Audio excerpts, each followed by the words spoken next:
মাননীয় প্রধানমন্ত্রী আমাদের উদ্দেশ্যে বক্তব্য দিয়েছেন, কিছু অনুশাসন দিয়েছেন এবং প্রথমত যেটা হয় যে গভর্নমেন্টের ফার্স্ট 100 ডেজে কি কি প্রায়োরিটি আছে সেটা নির্ধারণ করতে হবে।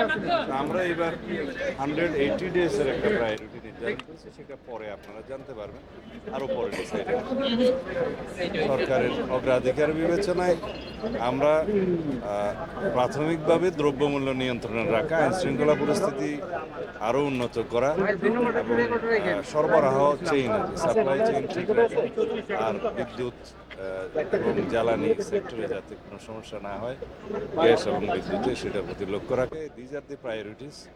আর অন্যান্য যেগুলো বিস্তারিত আলোচনা সেটা অফিসিয়াল ব্যাপার।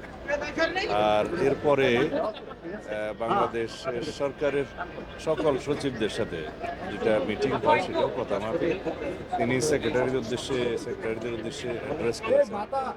তাদেরকে তিনি বলেছেন এই যে জনগণ আমাদের ম্যানিফেস্টোর উপরে ম্যান্ডেট দিয়েছে, সুতরাং যেটা জনগণের ইচ্ছা, পিপলস উইল প্রাধান্য পাবে। সেই হিসাবে according to constitution, according to the law of the country এবং according to the rules of business, secretary এবং অন্যান্য সরকারি কর্মকর্তা সবাই যাবে এবং সরকারের সেই ম্যানিফেস্টো বাস্তবায়নের জন্য তারা আন্তরিকভাবে সে আহ্বান জানিয়েছে এবং সবাইকে আমরা বলেছি যে কার কি অ্যাপ্লিকেশন আছে সেটা আমরা দেখব না, আমরা মেরিট ভিত্তিতে সবাইকে যাচাই করব।